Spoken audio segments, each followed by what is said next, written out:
Məhərrəm ayında toy etmək günahdırmı və bu bədbəxt olmağa səbəbdirmi? Yoxdur bu barədə bizdə Quranda və yaxud da hədislərdə hansı bir dəlil ki, hansı bir gün və ya hansı bir ay toy eləmək olmaz. İslamda bu yoxdur. Peyğəmbər sallallahu əleyhi və səlləm bu barədə bizə xəbər verməyib və onun sahabeləri də.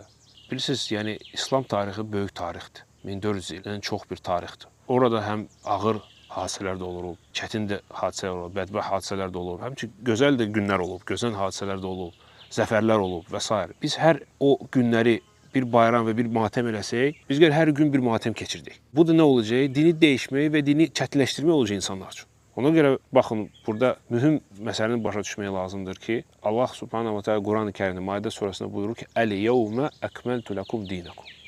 Bugün mən sizin dininizi tamamladım. Yəni artıq Allahın dini Peyğəmbər sallallahu əleyhi və səlləm vaxtında tamamlandı, onun son günlərində. Bundan sonra nəsə baş veribsə İslam tarixində, İslam ümməti ilə, bunu dinə nisbət eləmək düzgün deyil. Bəli, biz bu hadisələri oxuyuruq, ibrət götürürük, başa düşməyə çalışırıq. Bu yaxşıdır. Lakin onları matəm eləmək və yaxud da ayrı bayramlar eləmək, bizdə İslamda 2 dənə bayram var. Başqa bir bayramlar eləmək düzgün deyil. Bu artıq dinə yenilik salmaqdır. Ona görə Peyğəmbər sallallahu əleyhi və səlləm deyir ki, mənim dinimə kimsə yenilik salsa, istər yeni bir bayram salsa, yeni bir ibadət, yeni bir matəm, nəsə salsa, onda bu ondan qəbul olunacaq. Və ümumiyyətlə İslam dinində matəm yoxdur. Matəm ayları, matəm günləri, bədbəxt günlər, nə bilim, toy keçirəcəksə, bədbəxt olacaqsa və s. Bu şeylər İslamda yoxdur. O sonra kimdənsə əlavə olunub. Allah da yaxşı bilir.